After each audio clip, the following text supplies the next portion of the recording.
You simply wouldn't believe the trials and tribulations I've gone through to get my chest up to par with the rest of my body.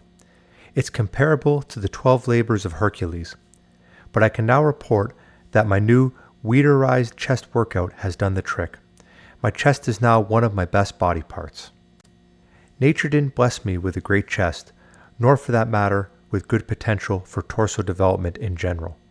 My legs and arms seem to grow if I just look at them, but my torso, particularly my chest, has taken every resource Joe Weider and I could muster to get it up to Olympian standards. Thanks to an active childhood and specialization in breathing squats and breathing pullovers early in my weight training, my rib cage is large. Although I smoked in my early teens, my chest expanded, giving me an excellent foundation for the pectoral development I've been able to obtain through the Weider system. Once I got into bodybuilding, I got off the cigarettes for good. As I was winning my teenage Mr. America, Junior Mr. America, Mr. USA, and Mr. America titles, my body rapidly improved, almost from my first win. However, my pectorals lagged behind the rest of my body. I had a pretty decent side chest shot at the America, but if you look at the old pictures, it's easy to see that the pose was mostly ribcage. My pecs looked okay when my shoulders were crunched fully inward, but extended, the pecs were flat, unimpressive, and weak looking. When I made my first comeback 3 years ago, my pecs were the only muscle group that was subpar, lacking height and depth.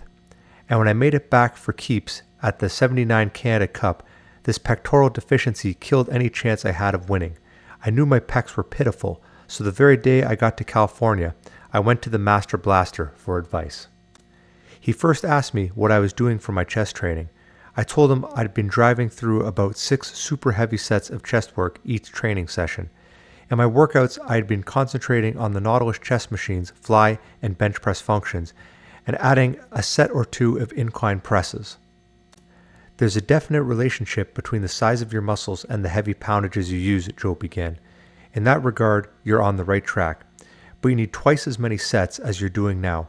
You need considerably more variety in your choice of exercises. You need to train the pecs 3 times a week instead of twice a week as you are doing now. I'd suggest you do 2 to 3 heavy sets on each of 4 to 6 chest movements, changing the routine frequently so your muscles can't get used to any one type of program. Keep them off balance and work them long and hard, and your pecs simply have to grow. After talking to Joe, I couldn't wait to get into the gym. I remembered how I used to progress faster on 20 to 30 sets per muscle group than I had on 4 to 6 sets I'd be doing for each body part. It was logical that I had to work my chest more frequently and do more sets than I'd been doing. I dashed into Gold's Gym and pounded out a 10-set pec workout, doing a lot more barbell, dumbbell, and pulley movements than in previous workouts. I retained the machine work, but now it was only 20% of my program rather than 70 to 80%.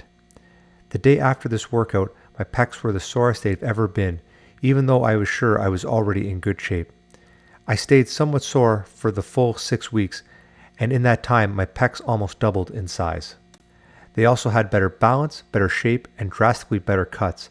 I was on my way to my first IFBB Pro win, the 1980 Louisiana Grand Prix, held in Lafayette, only 30 minutes from my hometown, New Iberia. So how did I do it? It was really pretty simple. I always did the exercises Joe recommended, performing 2 to 3 sets of each movement. I never did the same routine twice. And I also trained extremely heavy, such as sets of 5 and 6 half reps and 600 plus pounds on the incline press in a power rack. Sometimes I did partial movements for a few sets on basic exercises, but usually it was full, slow reps using the Weider continuous tension and peak contraction principles. Here is a typical routine used before my 2 recent Grand Prix wins. 1. Incline barbell press, 3 sets of 5 to 6 reps up to 345 pounds. 2. One-arm Nautilus flies, 2 sets, 5 to 6 reps full stack plus 50 pounds. 3. Heavy parallel bar dips, 2 sets, 6 to 8 reps with up to 105 pounds tied around the waist. 4. Incline dumbbell press, 2 sets, 5 to 6 reps using as much as 150 pounds in each hand. Flies, 2 sets, 6 to 8 reps using up to 100 pounds in each hand. 6. Cable crossovers, 2 sets, 10 to 12 reps for shaping up to 60 pounds on each cable.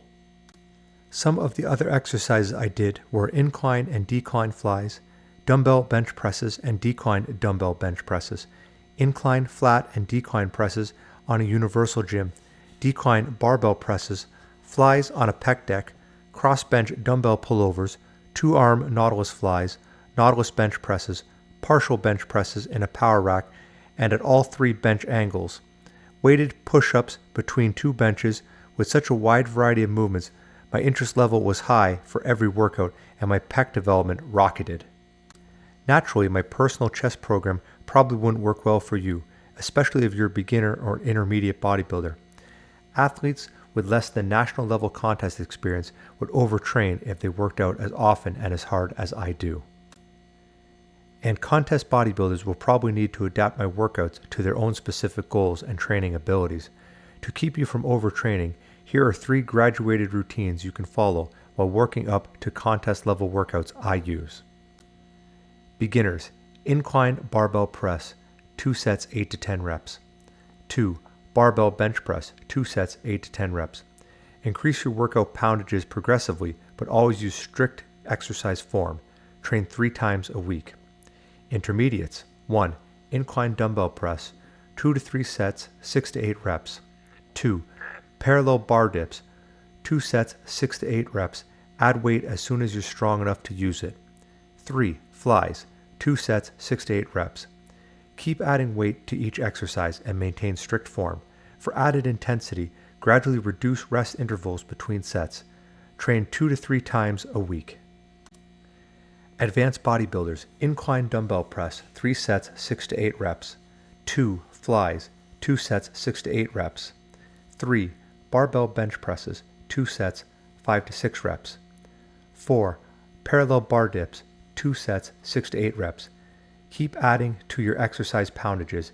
Cheat up an extra rep or 2 or have a training partner help you do some forced reps when you can't do another strict repetition. Change this routine each week by substituting different exercises. Train 2 to 3 times a week. When you've built yourself up enough to compete, go on a routine similar to mine for 4 to 6 weeks to shape and harden up your pectorals.